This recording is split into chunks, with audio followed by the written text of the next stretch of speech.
Welcome to Review Every Ship by CitizenCon 2024.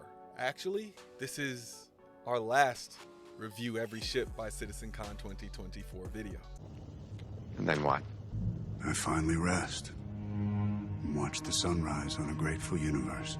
The point is to give an update on every ship since some haven't had a video made about them in years. Well, now that's not true because I made a video about them. The information is simply too spread out to be helpful in making decisions. Well, not anymore. Remember, digital ships aren't imaginary. Digital ships are imagine necessary. Here we are, folks. This is the end. We did it. We reviewed every single ship in Star Citizen, including the vehicles. I don't care what anybody says. It's a massive achievement for me. It took hundreds of hours of research, hundreds of hours of video editing and writing, thousands of hours of work. Thank you for everyone who watched, who subscribed, who joined. You helped make Star Citizen history on this day, October 17th, 2024. Did you do it? Yes, What did it cost? everything. Every month we do a giveaway to give back to this wonderful community. This month's giveaway prize is going to be an Anvil Carrack. Yeah, no more of that Terrapin nonsense. If you missed the last video, I decided you guys deserve it regardless of that number. We're celebrating today. So make sure you share the channel and tell your org mates, come check us out. We reviewed every ship. They got at least one of those things they gotta like. To enter the contest, make sure you subscribe to Billionaire Ninjas, leave a comment on at least one video, and like or dislike at least one video. Winners have 2 weeks to claim their prize. Members collectively have a 25% chance of winning just for being members. So if you're subscribed, consider hitting that join button. And if you're not subscribed, I appreciate you hitting that subscribe button. For the full giveaway details, make sure you visit our Billionaire Ninjas Discord or our social media at Billionaire Ninjas or Ninjas Leap. Today, we complete our promise to review every ship by CitizenCon 2024, and we do so by revisiting the Drake manufacturer. And the last ship is the Drake Ironclad, and it's one variant. At a pledge store cost of $450 standalone, $400 Warbond, and $400 at concept, cost in game is unknown. The Drake Ironclad Assault, $535 standalone, $525 Warbond was $525 at concept, cost in game is unknown. Run the skies with Drake's mighty Ironclad, an armored freighter that takes the risks involved in deep space traversal and transport seriously. The ultimate combined arms platform, the Ironclad Assault safely carries heavy vehicles and squads of infantry and daunting auxiliary turrets, providing direct support. The Drake Ironclad and Ironclad Assault. I am inevitable.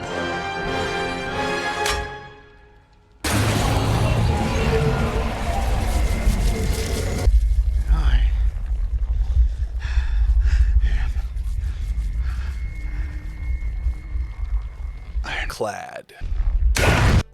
Yeah, I was saving that one. For measurements, the Ironclad has a length of 120 meters, beam of 52 meters, height of 20 meters. The ship is a size 5 subcapital class. For crew, the Ironclad both have a minimum crew of 1 and maximum crew of 6. The Ironclad carries a total of 1536 SCU in the base, and the Assault carries 1152 SCU. The claim time for the Ironclad is unknown, but because it's a subcapital and it's going to be a mix of industrial and combat, I would expect it to be above an hour. Expedited is above 30 minutes, and the expedited fee should be above 50,000 credits. For speed, as of 3.24.1, the Ironclad has an unknown SCM speed and unknown nav max speed. I would assume because, again, industrial and combat ship, it would be a bit faster than the standard industrial ship, but Drake isn't well known for speed. That being said, I would guess it's about slightly slower than the Caterpillar, so 120 SCM speed, 890 nav max speed sounds about right to me. Maneuverability for the Ironclad is unknown, but again, industrial ship, I think with the combat, it might give it a little bit more, but not much. I think this will be one of the least maneuverable ships in the entire game, especially with all those turrets. For weapons, the Ironclad comes stock with one size 3 man turret, one size 5 man turret, 2 size 3 remote turrets, 1 size 2 interior remote turret, and 4 size 5 missile launchers with 2 size 4 missiles each. The Assault comes stock with 1 size 3 man turret, 1 size 5 manned quad turret, 2 size 3 remote turrets, 2 size 3 remote quad turrets, 1 size 2 interior remote turret, and 4 size 5 missile launchers with 2 size 4 missiles each. A unique thing about both of the Ironclad is that it is the first ship with a dedicated interior remote turret, and it will have a detachable command module just like the Caterpillar. Speaking of which, the command module will have all size 1 small parts, so that means radar, shield, fuel tank, and quantum drive. It will also have 2 seats for a pilot and co-pilot, as well as 6 jump seats and a pilot-controlled remote size 2 turret. The hull HP for the Ironclad is unknown, but I do think it will be a bit below average in this category when it's all said and done. But I think at the same time, when it releases, we'll have moved on to Maelstrom. But for now, we'll say it will have somewhere above 250,000 hull HP.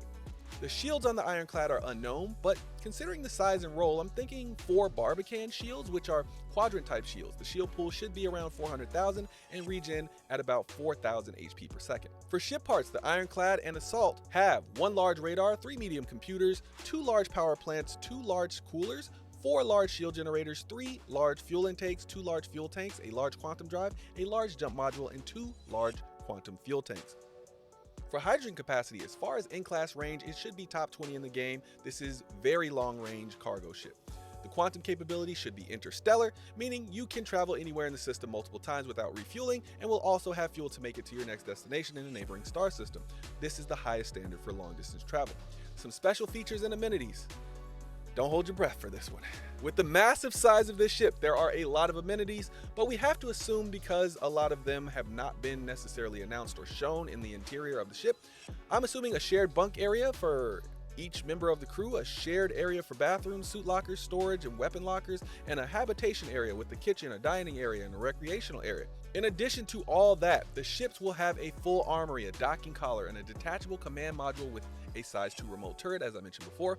A large percentage of the top part of the ship near the bow opens with a retractable armored roof to allow for dumping in cargo, and both ships have a cargo ramp. The Ironclad base has 3 size 2 tractor beams. There is a command deck area that is not associated with the command module where you operate the tractor beams.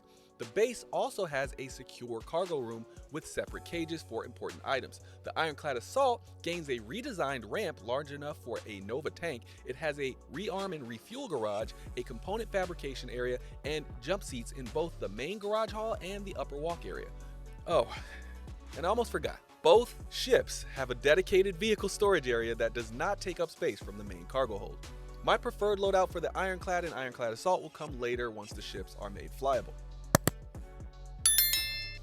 A big shout out to my first ninjas, Star Touch and Rob, my Hokage, Old Weave, my Jonin ninjas, Radium TX, Paling Tan, The Solid Exodus, Damon Donaldson, Dark Wolf God, ETL in Spades, Sean Phillips, Rage 1, my Chunin ninjas, Raygun 972, Wakan Yosai, Scorpio King 3, Soul Galaxia, Meat Salad, Praetorian, J Solus, Waterfox Studios, Sand Chimera, Rotten Treats, BMC, and Bears Junkie 23 HOF. Of course, thank you to all my members from every level who are all listed at the end of this video. As always, membership is never required but always appreciated. You help make this YouTube dream even more possible, so thank all of you. A special thanks also to the gifted subscribers. Now it's time to rate these ships. A rating I rate from 1 to 10. My 1 is only by if you have a unique reason that is specific to you or because you like the looks of the ship. My 10 is if you have the money. These ships are almost guaranteed to be useful to you in the game. A 1 doesn't mean the ships are useless or ugly, and a 10 doesn't mean that the ships are perfect. Just remember, these are just our ratings. Please give us yours in the comments below, and also, thank you again for the people who watch every ship review. You're the real MVP. Now let's finish strong. My rating for this ship is a 10. Let's start with what I like about these ships. Well, the Ironclad is the pocket carrier most people have been waiting for. I mean, outside of the Idris anyway. It will be able to fit a ton of ships, ton of vehicles. It can repair, it can rearm, it can refuel, has tons of guns. I mean, I don't want to repeat everything I just listed, but did you hear the amount of things that I listed? This might be the single greatest ship that has happened to Star Citizen since the Carrack. I know people who had their wallets closed for years, wouldn't buy anything. and they opened them up just for this, right before receding back into their wallet-clenching cave. But when I think about the Ironclad, it's everything you could ever want inside a cargo ship. I mean, more than 1,500 SCU of internal stowage with 3 tractor beams and retractable roof with a max crew of 6. I have a hard time wrapping my head around it. The Ironclad assault is what you get when someone sees the Ironclad and they think, I could do better. But they don't end up doing better, but they do end up creating something that's just as great. You lose your secure cargo, but you gain jump seats. You lose a few hundred SCU, but you gain a full garage and a few quad turrets, a wider entry for tanks, and oh yeah, did I mention that butt ton of jump seats? Because it's a metric butt ton. I don't know how much that is, but I'm sure it's a lot. Also, now that the ATLS exists, you can just drop one into the assault, and boom, a tractor beam where no tractor beam existed. Now my issues with this ship and how I would fix them. The Ironclad is one of the very few ships in Star Citizen that I actually feel bad about criticizing because it has so much in it that I feel like saying I'm missing something is nitpicking no matter what. So before I commence the nitpicking, I'll just say CIG, you knocked it out of the park with this one. My first nitpick is it looks like it is just too small to not fit certain industrial ships, and that is just so sad. So yeah, it's not quite the pocket carrier we have all been waiting for, but I have hopes that CIG will just open it up just a little bit. Come on, CIG, let's get nuts. I also think this ship is a bit too boxy when it comes to its looks. I mean, it basically is a giant flying cargo box or flying toolbox, depending on which one you get, at least when you think about it. Lastly, and this is a real one, I don't like that the base Ironclad can't fit the larger vehicles. It seems like a bit of an arbitrary limit in that way. Here's an idea for a different way you could handle it, CIG. Open it up to allow those vehicles, but have them block access to certain areas of the ship or to the tractor beams if they aren't parked in a particular way. That way you can still limit the amount that go in or limit the utility of the ship based on what is put inside of it. But that's okay. You don't have to do that. If you don't feel like doing it, it's okay, because I'll just tractor beam them through the retractable roof like a lunatic, I guess. Also, I would like to see more weapons on the base Ironclad. I think both should have that quad size 3 remote turret. 2 of them, anyway. I think you should just upgun all the turrets on the Ironclad to quad turrets, including the other size 3 remote turrets and the man turret, and give it more missiles. And then you could put those quad size 3 remote turrets on the base Ironclad. Boom, you're done. Oh, wait, not really. Give the Ironclad assault a few more missiles, just a few more. Look, I could probably think of more, but I have a flight to catch to CitizenCon 2024 in Manchester, and this ship is too awesome to keep nitpicking. So if you want more, add me on the socials at Billionaire Ninjas and at Ninjas Leap, and chat me up in the Discord. But that's all the disrespect I can tolerate for this glorious creation in one video. So why is this ship still a 10 with all my issues listed here? Because I have asked dozens of people at this point if this ship would ever be useless to them, and I can't find a single person outside of the people who just don't like large ships or don't want to crew a large ship. Even then, those people generally can find a reason to love this ship. Like I said, best thing since the Carrack for CIG. So I've said a lot. Who is this ship for? This is for anyone who plays Star Citizen, has the money, doesn't have an aversion to large ships or crew numbers above 4. I imagine using the Ironclad as my space garage and space hauler for my smaller ships, and maybe just to fly around a bit because it's pretty awesome. I know you're here for our rating, but if you disagree and you want a ship anyway, go buy it. If you think we ranked it too high, talk about it in the comments. We won't stop you. Or even better, earn these ships in game when the game releases. Some of them you can purchase right now, but not this one. These are just our ratings. When you spend though, it's your money. My opinion, you can't go wrong if you buy either of these. In fact, it's the first ship in all my reviews where I don't think you're crazy for buying and keeping both of them. It's one of the best ships CIG has ever made, and I am so happy that it coincidentally is the last ship I get to review. It's like serendipity or something. I'm not going to do my normal sign off here because there is no next one. This is it, folks. Well, I'll still make videos, of course, but I've reviewed every single ship in Star Citizen in less than 11 months. I'm pretty sure I'm the only person that will ever do that because nobody else is crazy enough. But consider that a challenge. I'm off to pack for CitizenCon.